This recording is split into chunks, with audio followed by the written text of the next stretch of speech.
The Doctor is recalled to his home planet of Gallifrey, but whilst travelling back in the TARDIS, he experiences a vivid premonition of the assassination of the President of the Time Lords. Convinced that the President will die, the Doctor evades the guards sent to meet him on his arrival and infiltrates the Panopticon ceremony to mark Presidential Resignation Day. However, the President is shot and killed, and the Doctor is framed for the crime. On trial for murder, the Doctor suspects that the High Council of the Time Lords conceals a traitor, who is working for the mysterious cowled figure who seems to know a deal about the Doctor. All scores are about to be settled, and Gallifrey may never be the same again. The third story of Season 14 of Doctor Who, The Deadly Assassin, aired on BBC One between the 30th of October to the 20th November 1976. It was written by Robert Holmes, produced by Philip Hinchcliffe and directed by David Maloney. It starred Tom Baker as the Doctor and Peter Pratt as the Master. When Philip Hinchcliffe took over producing Doctor Who, which was a big success at the time, the show was aired in the Saturday tea time slot. The lineup of shows that were airing at the time were huge successes for the BBC. Shows such as Match of the Day and Basil Brush, or The Basil Brush Show, brought in huge viewing figures, and Doctor Who was no different. The reason why this era of Doctor Who was doing so well was due to the chemistry between Tom Baker's Doctor and his companion, Sarah Jane Smith, played by the late Elizabeth Sladen. The character of Sarah Jane was introduced in Jon Pertwee's last series as the Doctor. Philip knew that at some point, Liz Sladen would want to move on with her career. He persuaded her to stick around for another couple of stories before she left the show. Tom Baker felt that after Liz Sladen had left the show, he could carry on by himself. However, Philip told Tom that someone else was needed in the TARDIS so that the Doctor wouldn't go insane. Philip had ideas for the next companion, although he needed to focus on the next story in which the Doctor would not have any form of a companion. Originally, Hinchcliffe did not want to include the Time Lords, the Doctor's people, in his idea of a conspiracy story. However, Robert Holmes managed to persuade him, as they hadn't been in the show properly for a while. The Time Lords were introduced in Patrick Troughton's final story as the Doctor, The War Games. Up until that point, the Doctor's background had been a mystery. David Maloney, who ended up directing The Deadly Assassin, thought the Time Lords were an ingenious idea for the show, a race of people who mastered the art of time travel and extended their own lifespan in the form of regeneration, making them an advanced society/civilization. Many writers and producers who came to the show later wanted to input their ideas for the Time Lords and the mythology behind them, Robert Holmes being the mind behind expanding their history. Holmes wanted to write the story similar to The Manchurian Candidate from 1962. Philip had never seen the film, but Holmes wanted to use it as a template for writing an effective story about conspiracy and betrayal. Holmes also came up with the concept of virtual reality as an aspect of the story, that being The Matrix.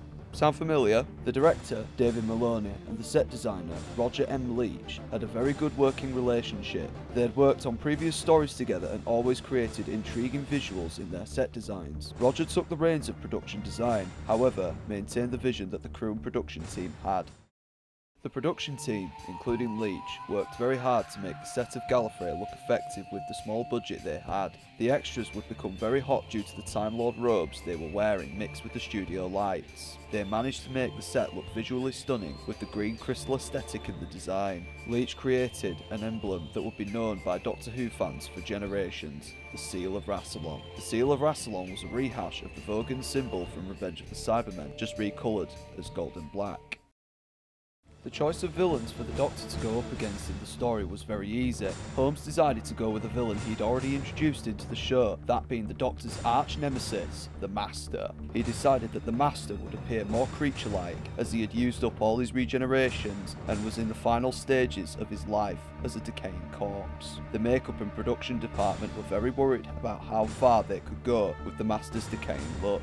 In the end, they decided to go with his decaying body and scare the living daylights out of children.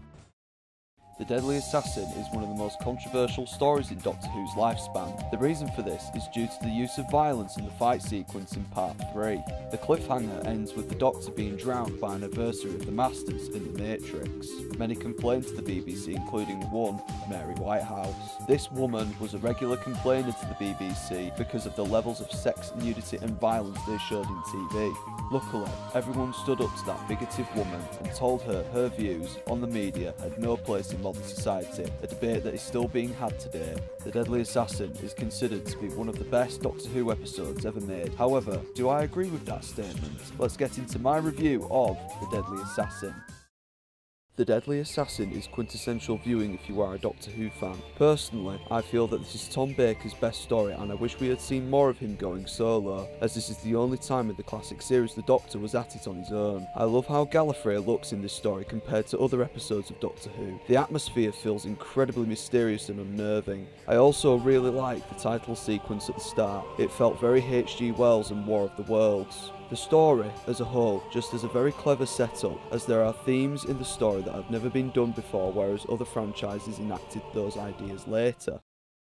Tom Baker gives an outstanding performance throughout the story. He comes across as very intelligent as he outwits the Time Lords, who at first want to kill him. He also has a very hard time fighting the Master in the Matrix, as the Master has taken ownership over the reality within. The Doctor shows full desperation in wanting to stop the Master from destroying not only Gallifrey, but destroying the entire solar system as well. Sometimes he messes around, like when he's being tried for the murder of the President, but knows when he must be serious when it comes to it. He also has absolute hell trying to survive and fight inside the Matrix. Everything inside wants to kill him, and in a pretty nightmarish fashion too. He has hell fighting Goff, who is being used by the Master, which leads up to the infamous fight sequence in the lake.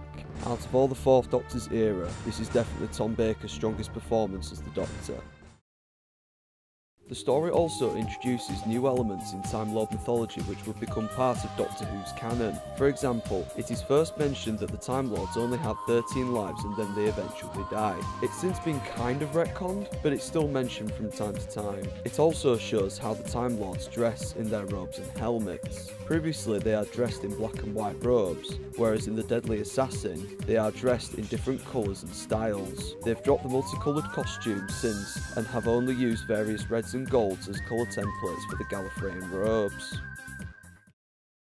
Borusa makes his first appearance in the classic series as well, and is just a massive bureaucratic ass. He would appear in 3 more stories after The Deadly Assassin, which include The Invasion of Time, Arc of Infinity, and The Five Doctors. The Time Lords have it in for the Doctor at first, since they think he killed the President, but some of them eventually take his side. The Master is absolutely evil and psychotic in this story. His plan is probably the deadliest out of everything he ever did in the classic series. He looks absolutely terrifying as well, as if he's on the verge of death.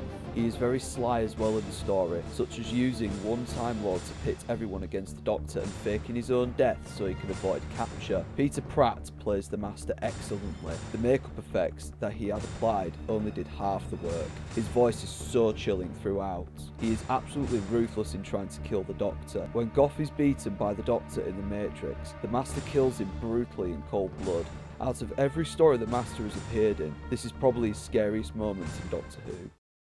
Overall, I feel that the story is an utter masterpiece. I really can't fault it apart from maybe some of the special effects, but I can let those slide as they are not as poor as some of the other stories of Doctor Who that were released at that time. Tom Baker gives an amazing performance as well as Peter Pratt as the Master. Even the ending is absolutely horrifying as well, matched perfectly with Spandrel's quotes before the cut to credits. Out into the universe.